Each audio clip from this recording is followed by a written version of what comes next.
मध्य प्रदेश के वजीर आला शिवराज सिंह के जरिए काउ कैबिनेट का ऐलान करने के बाद काउ कैबिनेट की तश्कील के अहकाम जारी कर दिए हैं। काउ काबीना में सीएम शिवराज सिंह के अलावा वजीर दाखिला डॉक्टर नरोत्तम मिश्रा, वजीर जंगलात विजय शाह, वजीर ज़राअत कमल पटेल, पंचायत और देही तरक्की वजीर महेंद्र सिंह सिसोदिया और वजीर मवेशी प्रेम सिंह पटेल को शामिल किया गया है। मध्य प्रदेश हुकूमत ने काउ काबीना के बाद रियासत में सियाहत को फरोग देने के लिए टूरिज्म कैबिनेट की तश्कील का भी अहकाम जारी कर दिया। टूरिज्म कैबिनेट में वजीर आला सदर होंगे, जबकि काबीना वजीर गोपाल भार्गव, विजय शाह, जगदीश देवड़ा, मीना सिंह, महेंद्र सिंह सिसोदिया और उषा ठाकुर टूरिज्म कैबिनेट के रुकन होंगे। कर्नाटक हुकूमत SC/ST तबकात को हासिल रिजर्वेशन को मजीद बढ़ाने पर गौर कर रही है। कर्नाटक हुकूमत का एहसास है कि SC/ST आबादी के तनासब से मौजूदा रिजर्वेशन नाकाफी है। येडियुरप्पा की क़यादत में आज मुनक्किद हुई काबीना मीटिंग में इस मामले पर गौर खौस करने के लिए एक काबीनी सब कमेटी बनाने पर इत्तेफाक हुआ।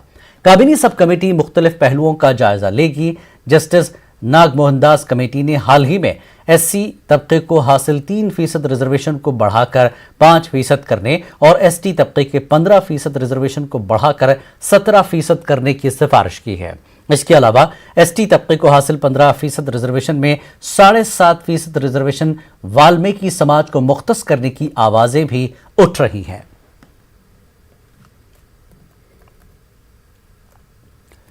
भोपाल में फ्रांस के खिलाफ तौहीन रिसालत में आप सल्लल्लाहु अलैहि वसल्लम के मामले को लेकर किए गए एहतजाज के मामले में भोपाल MLA आरिफ मसूद की अर्जी पर आज समाअत नहीं हो सकी।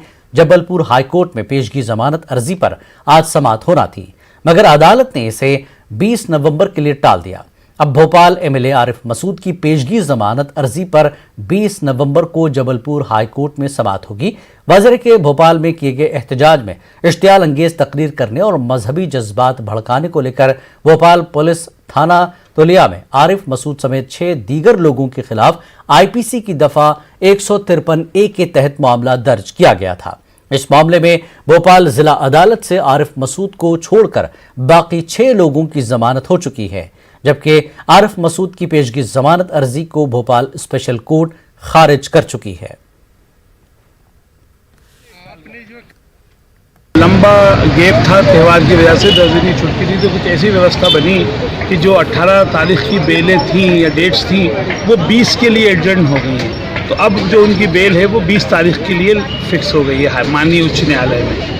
और उसी हिसाब से क्योंकि एकदम प्रेशर है, लॉकडाउन भी था और त्यौहार दीपावली के चक्कर में लंबी छुट्टियां थी, तो वो हियरिंग पर ना आते हुए 20 तारीख के लिए एडजर्न हो गई। अब 20 के लिए लगी और 20 को सुनवाई होगी। जी, तो क्या इस बीच में गिरफ्तारी कुछ पे अगर कुछ होता तो क्या होगा? ये कानूनी कार्रवाई है, पुलिस अपने जगह काम कर रही है और कोर्ट अपनी जगह काम कर रही है। अब ऐसे करते हैं तो दबाव बना रहे हैं, तो गलत है, वो नहीं बनाना चाहिए।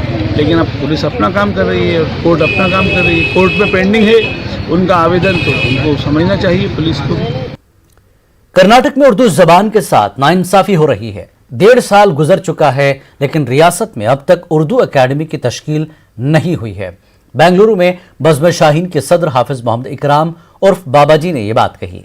बाबाजी ने कहा कि उर्दू अकेडमी के बजट में एक भारी कटौती की गई है, तो दूसरी तरफ अकेडमी के लिए कमेटी न होने से उर्दू जबान और अदब की तमाम सरगर्मियां ठप पड़ी हुई हैं। अभी तक उर्दू अकेडमी का चेयरमैन नहीं है। जो हमारे रजिस्ट्रार साहिबा हैं उनको काम करने नहीं दिया जा रहा है। ऊपर से जो सेक्रेटरी हैं वो काम करने नहीं दे रहे हैं। ना उनकी कोई फाइलें आगे बढ़ रही हैं, ना उनके कोई प्रोग्राम हो रहे हैं, ना उनका बजट पूरा दे रहे हैं। तमाम की तमाम सरगर्मियाँ हो रही हैं, लेकिन उर्दू के साथ और माइनॉरिटी के साथ में जो है गलत रवैया इख्तियार किया जा रहा है। और उर्दू अदब के जो काम करने वाले लोग हैं वो भी कुछ बोलने के लिए तैयार नहीं, खामोश बैठे हैं। अरबाब इख्तिदार में जो लोग बैठे हुए हैं वो भी ज़बान नहीं खोल रहे हैं। अगर बात करते हैं तो वो उनकी क्लैरिफिकेशन देकर उस चीज़ को ख़त्म कर देते हैं। बहुत कोशिश किया इन्होंने उर्दू हाल बनाने के लिए, कई पॉलिटिकल पार्टियों को मिले, अपना प्रपोज़ल रखा, लेकिन कोई पॉलिटिकल पार्टी ने इनको उर्दू हाल बनाने की इजाज़त नहीं दी, ना जगह दी, ना पैसा दिया। साबिक रुकन पार्लियामेंट और मारूफ सियासी रहनुमा इलियास आज़मी ने राष्ट्रीय जस्टिस पार्टी के नाम से उत्तर प्रदेश में एक नई सियासी जमात तश्कील दी है। लखनऊ के प्रेस क्लब में पार्टी के क़याम के अगराज और मकासद बयान करते हुए इलियास आज़मी ने वाज़ेह किया कि नई पार्टी आबादी के तनासुब से इक़्तिदार में लोगों की हिस्सेदारी को यकीनी बनाने के साथ साथ जमहूरी कदरों के इस्तेहकाम के लिए काम करेगी। राष्ट्रीय जस्टिस पार्टी का कल मीटिंग में कन्फर्म हुआ है। आज उसकी घोषणा थी कि राष्ट्रीय जस्टिस पार्टी भाजपा के विकल्प के तौर पर खड़ी हो रही है आज से।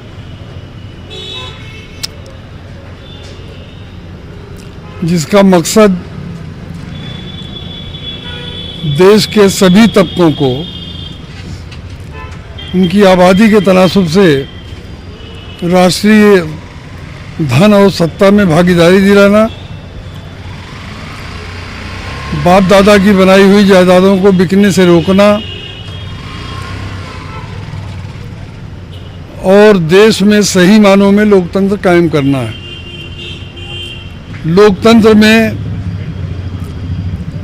लोकतंत्र हमेशा अक्सरियत की बहुमत की हुकूमत का नाम रहता है।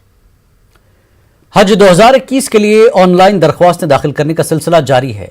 पिछले साल कोरोना की वजह से आज़मीन की रवानगी को मनसूख कर दिया गया था।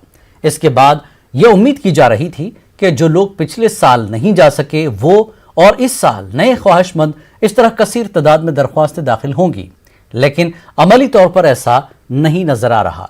यह सूरत हाल नांदेड़ में भी देखने को मिल रही है। दरख्वास्त दाखिल करने की कार्रवाई को शुरू हुए 2 हफ्ते हो चुके हैं, लेकिन अभी तक 50 आज़मीन ने भी दरख्वास्तें दाखिल नहीं की हैं। जो आज़मीन एक दिन में 10 कवर 20 कवर होते थे, इस साल में एक दिन में 1 कवर बड़ी मुश्किल से हो रहा है।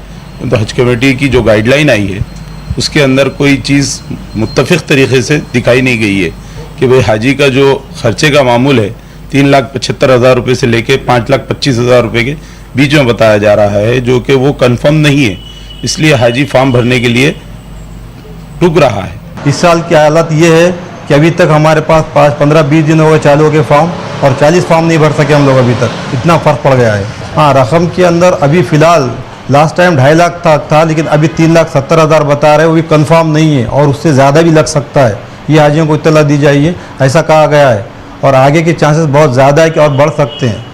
2 साल से फॉर्म भरो नहीं लगा मेरा नंबर, लेकिन अब के साल लगा था, लेकिन लॉकडाउन की वजह से कैंसिल हुआ मामला पूरा। तो पैसे वैसे सब भर दिए थे पूरे, लेकिन उसके बाद कैंसिल होने के बाद पैसे वापस भी आ गए और जाना नहीं हुआ कोई। 4 लाख रुपये भरे, 4,02,000 रुपये भरे थे हम दोनों, मियाँ बीवी के हमारे दोनों। जी हाँ, हमारी ख्वाहिश है कि भरने का, तो हम भरते रहे। भी आगे अल्लाह मालिक है, देखें कुछ कम ज़्यादा हुआ तो। 3,75,000 रुपये बोल रहे हैं, आगे बढ़ भी सकते हैं। अब बढ़ेंगे या नहीं बढ़ेंगे अल्लाह मालिक है, देखा जाएंगे वो। कोलकाता के तोपसिया इलाके में गुज़श्ता हफ्ते हुए आतिशज़दगी के हादसे में मुतासिर हुआ पूरा इलाका हुकूमत से तावन मिलने की राह तक रहा है। शहर की गुंजान आबादी वाले इस इलाके में 500 से ज़ायद खानदान इस हादसे से मुतासिर हुए हैं। आग इतनी खौफनाक थी कि खुद वज़ीर आला ममता बनर्जी ने इस इलाके का दौरा किया था और ताउन फराहम करने का भी ऐलान किया था। कोलकाता का ये तोपसिया इलाका है, आप देख सकते हैं। जो पिछले दिनों जहां आग लग गई थी, ये पूरा इलाका जलकर राख हो गया है। देख सकते हैं कि किस तरह की सूरत हाल है। यहाँ एक बड़ी आबादी थी जो आग लगने की वजह से काफी मुतासिर हुई है। यहाँ के लोग बेयारो मददगार हैं, खुले आसमान के नीचे जिंदगी गुजार रहे हैं। हालांकि हुकूमत की तरफ से ये कहा गया था कि जो लोग यहाँ थे, जिनके यहाँ मकानात थे, उन्हें दोबारा उनके मकान बनाए जाएंगे, उन्हें सहूलियात दी जाएगी। लेकिन किस तरह की सहूलियात लोगों तक पहुँची, क्या कहते हैं लोग, देख सकते हैं कि किस तरह एक बड़ी आबादी है। इस पार से लेकर उस पार एक बड़ी आबादी थी तोपसिया के इस इलाके में जो यहाँ बसती थी, लेकिन आग लगने की वजह से ये पूरी यहाँ के पूरे लोग जो है वो अब खुले आसमान के नीचे जिंदगी गुजार रहे हैं। हालांकि कई समाजी तंजीमें भी आगे आई हैं, लेकिन किस तरह की मदद इन्हें मिली, किस तरह की सहूलत इन्हें मिली, आइए हम इन लोगों से ही जानने की कोशिश करते हैं। कहाँ रहते हैं आप? तो यहाँ पर ये बस्ती में? हाँ, ये बस्ती में। क्या हुआ था? आग लग गया? हाँ, आग लग गया था। उसका बाद आग लगने के बाद आज 9 दिन हो गया, कुछ बनाने का इंतजाम कर रहे हैं। सरकार का तरफ से सिर्फ ममता की तरफ से सिर्फ चिटा हरिया बर्तन कंबल तिरपल ये सब दे के गया था। हम लोग यहाँ पर भी कुछ एनजीओ से सामान आ रहा है, डोनेट करके जा रहा है सामान। आधा यहाँ पर इंचार्ज ले रहा है, आधा सामान हम लोग को मिल रहा है, पूरा सामान नहीं मिल रहा है। आधा वो लोग पार्टी खिलाफ का लड़का लोग ले रहे हैं सब बांट के। आप लोग चाहिएगा तो सामान भी देख सकिएगा। क्या परेशानी किस तरह से है, आप लोग रह कैसे रहे हैं? वही तो इतना मुश्किल से यहाँ पर दिन गुजार रहे। ठंडा का टाइम, छोटा छोटा बाल बच्चा बीमार पड़ रहा है, यहाँ पर ऐसे ही सो रहे हैं। इतना मच्छर, इतना गंदगी, उसका बाद पूरा फैमिली में एक कंबल एक मुसौरी यही सामान दे के जा रही है। और भी कुछ लोग हैं, क्या चाहते हैं? इसका नहीं घाट चाहिए, घाट हम लोग का घाट चाहिए। हम लोग का बाल बच्चा कहाँ रहेगा बोलिए ना। हम लोग का घाट चाहिए, और कुछ नहीं चाहिए, सामान भी नहीं चाहिए। हम लोग का घाट चाहिए। हम लोग कहाँ रहेंगे? छोटे छोटे बाल बच्चे लेकर बोलिए कहाँ रहेंगे हम लोग का घर चाहिए। हम लोग का हाल तो बहुत खराब है, आप लोग भी देख सक रहे हैं, लेकिन हम लोग का कुछ नहीं है। अमान सामान हम लोग का खाना पीना। यहां रुकेंगे एक ब्रेक के लिए, ब्रेक के बाद फिर लौटते हैं। खास बात इंडिया में एक बार फिर आपका खैर मकदम है। महाराष्ट्र स्टेट वक्फ बोर्ड को फाल और सरगर्म करने के मामले में मौजूदा वजीर औकाफ संजीदा नहीं है, इसलिए उन्होंने बोर्ड के सदर दफ्तर की मुंतकिली का शोशा छोड़ा है। इस तरह का इल्जाम तहरीक औकाफ के सदर शब्बीर अंसारी ने लगाया है। वक्फ उमूर के मामले में हुकूमत मुतवज्जो करने के लिए रियासतगीर सतह पर तहरीक चलाई जाएगी। इन ख्यालात का इजहार तहरीक औकाफ के सदर ने किया। न्यूज़ 18 के नुमाइंदे ज़रुद्दीन ने शब्बीर अंसारी और ऑल इंडिया मजलिस मशावरत के जनरल सेक्रेटरी मुश्तबा फारूक से खास बातचीत की। महाराष्ट्र स्टेट वक्फ बोर्ड की हालत किसी से पोशीदा नहीं है। महाराष्ट्र स्टेट वक्फ बोर्ड में ना मुलाजमीन का अमला है और ना ही बोर्ड पूरी तरह से फ़ाल है। ऐसे में महाराष्ट्र स्टेट वक्फ बोर्ड का सदर दफ्तर मुंबई मुंतकिल की जाने की बात की जा रही है। तहरीक औकाफ पिछले कई सालों से इस मामले में सरगर्म है। हमारे साथ शब्बीर अंसारी साहब हैं, उनसे जानने की कोशिश करते हैं कि तहरीक औकाफ का इस मामले में क्या मौक़िफ़ है। जी अंसारी साहब, सदर दफ्तर मुंतकिल किया जा रहा है, बुनियादी मसाइल तो एक तरफ रह गए हैं और दफ्तर को ले जा कर के वहाँ क्या करेंगे, जबकि बॉम्बे में ख़ुद औकाफ बोर्ड का ऑफिस नहीं है। उसके बाद ये कहते हैं कि भाई इसको वहाँ शिफ्ट किया जाएगा। उसमें कितने मरहले आने वाले हैं, कितने मसाइल आने वाले हैं, लोगों को कितनी तकलीफ़ हो रही है, ये मौसूफ़ को मालूम ही नहीं है। तो हमको इसका बड़ा दुख होता है और हम ये कहते हैं कि ये सेंट्रल जगह है और ये दफ्तर यही होना चाहिए। कि वक्फ बोर्ड को डिजिटाइज़ करने की बात की जा रही है, तो उस मामले में तहरीक का क्या मतलब? वज़ीर मौसूफ ने बहुत बड़ा धोखा दे कर गया है। हम बहुत जानते हैं, हम क्योंकि ज़मीनी काम करते हैं। उन्होंने बात डिजिटल की मगर कौन सी डिजिटल की है वो नहीं कहा है। असल में डिजिटल नहीं कर रहे हैं, ये स्कैनिंग कर रहे हैं। डिजिटल उस तरीके का होना चाहिए कि ये सारी प्रॉपर्टी उस डिजिटल में ऐसी आए कि हम अगर बटन दबा दें तो गोंदिया में क्या हो रहा है, कहाँ जा रही है ज़मीन मालूम पड़ना चाहिए। उस किस्म का डिजिटल होना चाहिए। और यहाँ लोग बहुत खुश हो गए, उन्होंने कहा नहीं, उन्होंने तो वादा किया, मतलब बिल्कुल गलत है, वो नहीं कर रहे हैं, स्कैनिंग कर रहे हैं, इससे कोई लेना देना नहीं। हमारे साथ ऑल इंडिया मजलिस मशावरत के जनरल सेक्रेटरी मुश्तबा फारूक साहब हैं, उनसे जानने की कोशिश करते हैं कि वक्फ बोर्ड की खामियों को, कमज़ोरियों को कैसे दूर किया जा सकता है। जी मुश्तबा। देखिए, औकाफ के साथ हुकूमतों का रवैया वही रहा है जो कम्युनिटी या मेजर माइनॉरिटी के यानी मुसलमानों के साथ रहा है। जो भी मुसलमान जिस हालत वो पहुँचे हैं उसको, चाहे पिछली हुकूमतें हों चाहे मौजूदा हुकूमतें हों, उन्होंने सोचे समझे तौर पर उनको उनका हक़ नहीं दिया। और जो सोशल जस्टिस करना चाहिए था, जो नेशनल और स्टेट लेवल पर जो बजट और एलोकेशंस होने चाहिए थे, वो तो बहुत दूर की बात है। ये प्रॉपर्टी जो खालिसतन मुसलमानों की प्रॉपर्टी है और वो भी उन लोगों की प्रॉपर्टी है जो सोशल वेलफेयर की प्रॉपर्टी है। ये भारत की दूसरी बड़ी प्रॉपर्टी है रेलवे के बाद। अगर ये प्रॉपर्टी ही को ठीक से हुकूमत रिस्टोर करने के लिए अमानतदारी से काम लेती तो मुसलमानों के बहुत से मसाइल हल हो चुके होते। लेकिन ऐसा कुछ है नहीं और हर कोई आता है, जल्दी पहले कोई बात नहीं करता, अगर कोई बात करता है तो थोड़ी सी बात कर लेता है। पिछली हुकूमतों में, ये बीजेपी के दौर में फडणवीस साहब ने शब्बीर अंसारी साहब के साथ वादा भी किया फंड अलोकेशन का, स्टाफ अपॉइंटमेंट का, डिजिटलाइजेशन का, सर्वे का, लेकिन वो भी कुछ ज़्यादा कर नहीं सके। अब दूसरा प्रॉब्लम ये है कि यहाँ इनकी मजबूरी ये है कि मुस्लिम फेस ये सामने रखते हैं وقف ایکٹ کے اعتبار سے، لیکن چونکہ وہ نامنیشن سارا حکومت کی طرف سے ہوتا ہے تو وہ لوگ بھی پھر حکومتی کے نمائندے ہو کر رہ جاتے ہیں۔ تو یہ صورتحال کیسے بدل سکتی ہے؟ اس کے لیے کیا اقدامات ہونے اس کے بدلنے کی صحیح طریقہ تو یہی ہے کہ یہ حکومت اسی وقت سنتی ہے جب آپ جو ہے سوشلی اور جمہوری طور پر اس پہ دباؤ بنائیں۔ ہماری توقع تحریک اوقاف سے یہی ہے کہ وہ اس کی لڑائی لڑ رہی ہے اور تیزی سے لڑے۔ دقت وہیں ہوتی ہے جہاں سے کوئی پراپرٹی ریسٹور کرنے کی بات آتی ہے تو یہی وقف کو ہینڈ اوور ہوتی ہے، اور وقف کے جو لوگ خود تو حاصل نہیں کرتے لیکن اگر عوامی کوشش سے کچھ حاصل ہو جاتا ہے تو پھر دوسرے کو فروخت کر دیتے ہیں۔ تو یہ عوامی سطح پر یہ شعور کی بیداری ہو اور اتنا چیک ہو کہ یہ لوگ اس خرید و فروخت کو بند کر سکیں اور ملت اپنے ایسیٹس کو، اپنے اسلاف کی اجداد کی جائیداد کو اچھے مقاصد کے خرچ کر سکے۔ تو اس کے لیے شعور کی بیداری اور جمہوری پریشر بنانے کی ضرورت ہے، اور اسی بات کی توقع تحریک اوقاف سے ہے۔ جیسا کہ مصطفیٰ فاروق صاحب نے کہا کہ حکومتیں تو سنجیدہ نہیں ہیں، لیکن ملت میں شعور کا فقدان بھی ہے، جس کی وجہ سے ہمارے اجداد کا یہ ورثہ تباہی کے دہانے پر ہے۔ اظہر الدین، نیوز 18 اردو، اورنگ آباد۔ اتر پردیش میں 4000 اردو اساتذہ کی تقرری کے معاملے کو لے کر آج پیس پارٹی کے کارکنوں نے علی گڑھ میں ایک احتجاجی مظاہرہ کیا۔ مظاہرین نے اتر پردیش کے گورنر کے نام ایک عرضداشت ضلع انتظامیہ کے سپرد کی، جس میں کہا گیا کہ اردو اساتذہ کے ساتھ یوگی حکومت سوتیلا برتاؤ کر رہی ہے۔ پیس پارٹی کے کارکنوں کا کہنا تھا کہ یوگی حکومت کی تشکیل کے وقت اتر پردیش میں اردو اساتذہ کی تقرری کا عمل جاری تھا، جس پر روک لگا دی گئی تھی۔ بعد میں الہ آباد ہائی کورٹ نے روک ہٹائی، لیکن یوگی حکومت نے اس پر عمل شروع نہیں کیا۔ پیس پارٹی کارکنوں نے متنبہ کیا کہ اگر 20 دن کے اندر اردو اساتذہ کی تقرری کا عمل شروع نہیں ہوا تو وہ ریاستی سطح پر تحریک چلائیں گے۔ نہیں، علی گڑھ کے اندر تمام کے تمام ساتھی اتر پردیش کے پیس پارٹی کے ڈاکٹر ایوب صاحب کے سپاہی 4000 اردو ٹیچروں کی بھرتی کے لیے جاپن دے رہے ہیں، راجیپال مہودے کو جاپن سونپ رہے ہیں۔ اگر اردو ٹیچروں کی بھرتی 4000 اردو ٹیچروں کی بھرتی ہو چکی ہے اور ہائی کورٹ نے بھی فیصلہ سنا دیا ہے، اگر ہائی کورٹ کا فیصلہ اتر پردیش گورنمنٹ نہیں مان رہی ہے اور اتر پردیش گورنمنٹ نے 20 دن کا ٹائم پیس پارٹی دے رہی ہے، اور اگر 20 دن کے اندر اتر پردیش گورنمنٹ اردو ٹیچروں کی بحالی نہیں کرتی ہے تو پیس پارٹی جن آندولن کرے گی پورے پردیش کے اندر۔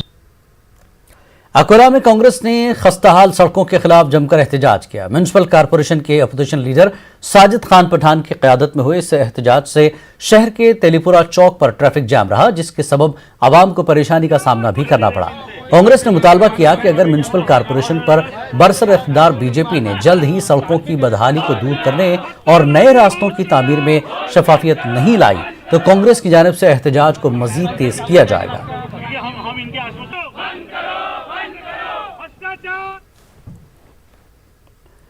مولانا آزاد نیشنل اردو یونیورسٹی کے انسٹرکشنل میڈیا سینٹر IMC کو ایک اور اعزاز حاصل ہوا ہے۔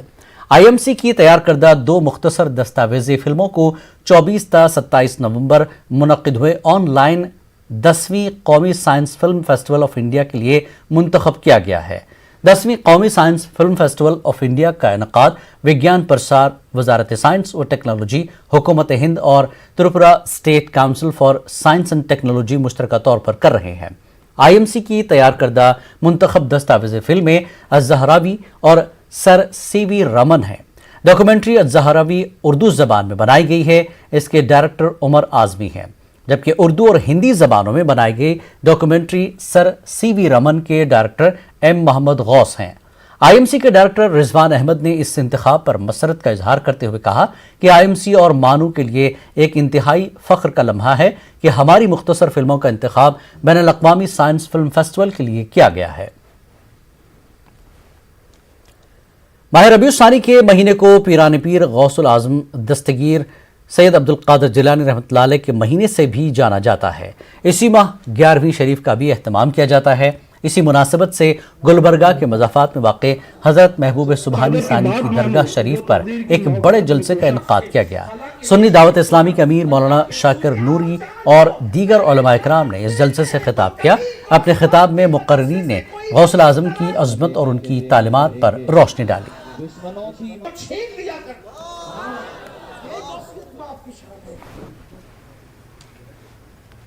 حضور غوث العظم دستگیر پیران پیر رضی اللہ تعالیٰ عنہ فرماتے ہیں کہ بندوں کو چاہیے کہ اللہ کے وہ بندے جو دولت کے اعتبار سے اور عزت کے اعتبار سے محروم ہیں ان کی تعظیم اور تکریم کی جائے اور ان کا خیال کیا جائے. اس لیے کہ میں نے ایک دن اللہ سے پوچھا کہ اللہ تو کہاں ہے, میں تجھے کہاں تلاش کروں؟ تو اللہ نے مجھ سے الہامی طور پہ مجھے جواب دیا اور فرمایا کہ میرے غریب اور شکستہ دل بندوں کے درمیان مجھے تلاش کر تو میری رحمتوں کو. خاص بات انڈیا میں فی الحال اتنی. مزید تازہ خبروں کے لیے آپ لاگ ان کریں ہماری ویب سائٹ news18urdu.com پر. آداب.